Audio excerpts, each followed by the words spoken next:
Morning students, in today's class we are going to see the computational tools for smart grid design. Under this, a decision support tool. Under a decision support tool, we are going to see the analytical hierarchical programming. This next topic is optimization importance and its introduction. First, we will see the analytical part. Decision support tools, analytical hierarchical programming. Before this, we will just have a glimpse over the decision support tool.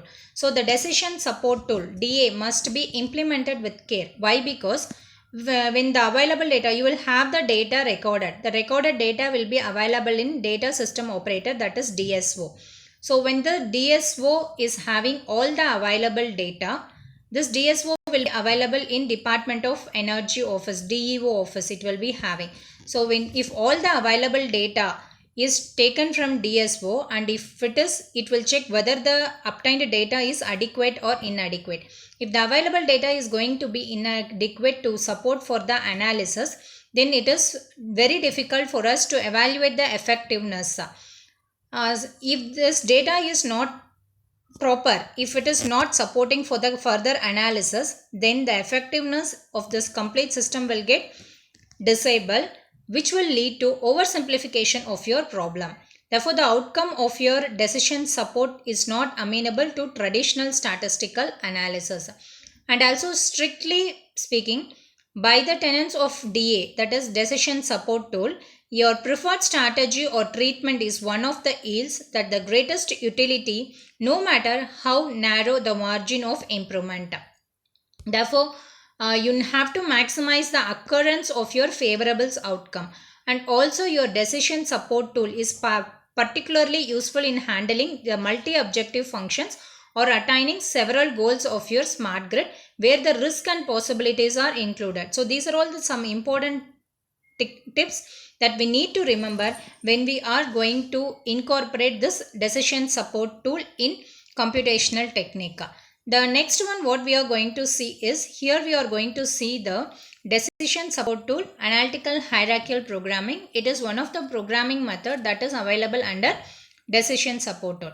When you look at the diagram, it is having a possibly poorly defined problem. So what are all the problem with the installed smart grid functions occurring, that will be taken into account in this. And if a problem is occurring, it is not only because of only one root cause, it will be based on different parameters. So first we need to identify, because of that, what are all the actions it is going to happen. When different actions are going to get react for one particular problem, all those will be recorded, and based on that the uncertain multi-dimensional outcomes will be framed. This uncertain multi-dimensional outcomes is framed. The unknown causes and event will be given as an input, and the random variation. It means that all the variations, all non-linearity, inherent non-linearity, intentional non-linearity, natural disaster, mechanical vibration, electrical system oscillations, electronic component oscillations. So all these variations, all these non-linearities has been, uncertainties has been taken into account, and it will be given as a random variation. Unknown causes an event, in the sense it is your natural disaster, like we don't know when the climate will change, when the climate will give a full amount of power. So all these cases has to be recorded in this unknown causes event. These two is given as input to this uncertain multi-dimension outcome. So it will check, like because of one problem, the root cause for the problem is identified and the action is listed out over here. In this action, it will give a multi-dimensional outcome. This multi-dimensional outcome is compared with the recorded value of your random variations and unknown causes and events. Then after comparing, it will give a value of outcome. Here different constituency and cognizant difference is given as one parameter to the value of your outcome. Here what we can do, this AHP, that is analytical hierarchical programming, it is a decision support tool. So we can call this one as a decision making approach, and it presents the alternative method and criteria that evaluates the trade-off and performance as a synthesis to arrive a final decision.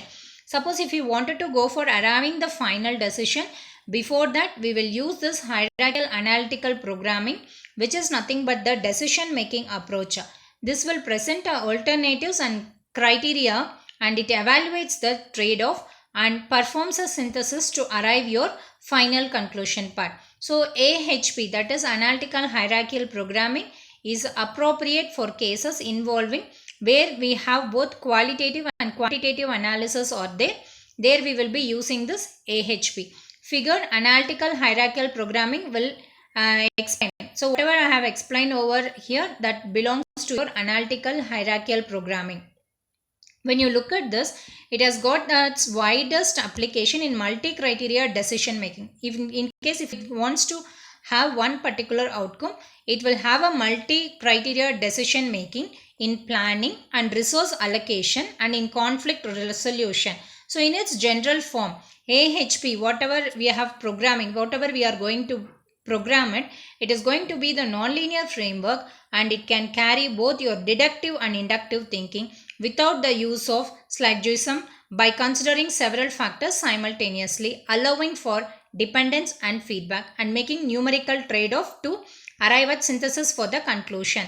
So before making into a conclusion, before arriving it for the conclusion, it will take the decision depending upon the random variations and unknown causes and event.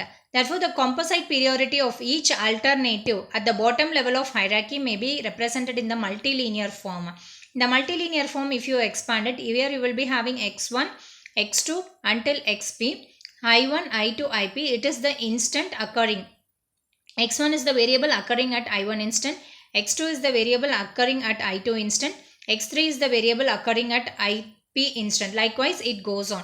So, considering a single term of this particular sum for simplicity, we can denote x1, x2, x3, x4 and it goes on till xp. Therefore, the product integral for the same function. So, this is going to be the sum integral, and the product integral for the same function can be represented as x1, x2, x3 and it goes on till xp, which is equal to e to the power of log x1, x2 and it goes on till xp, which is equal to pi I is equal to 1 to n e to the power of log xi, which is equal to e integral log x of infinity into d alpha. So this is going to be the simple technique, that is programming method, that has been incorporated along with the decision support tool.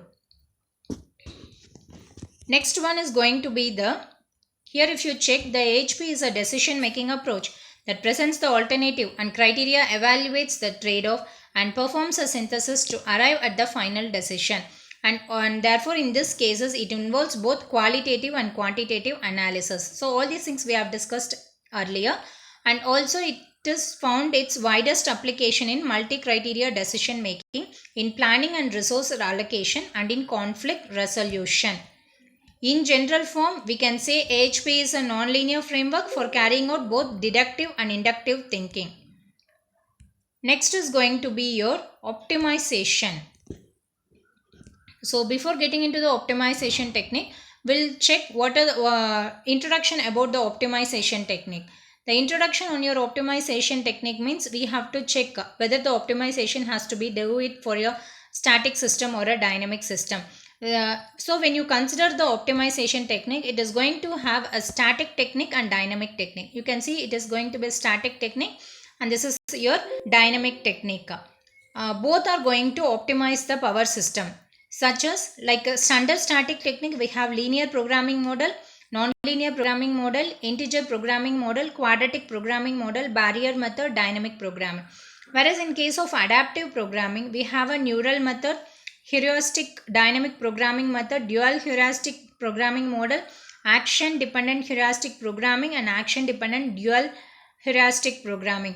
So all these techniques can be utilized for smart grid power optimization. So when you are doing so, you're going to use a Lagrangian, that is when you are going to use a dynamic programming and Lagrangian relaxation method in a power system for optimization and operation issues. But these techniques, whatever we have we are having, that is mixed integer programming, dynamic programming and Lagrangian relaxation method, all are having its own limitation for use in the smart grid because of its static network configuration.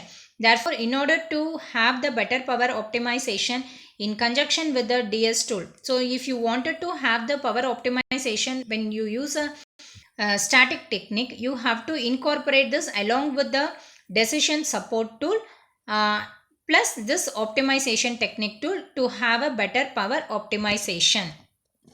Thank you, students.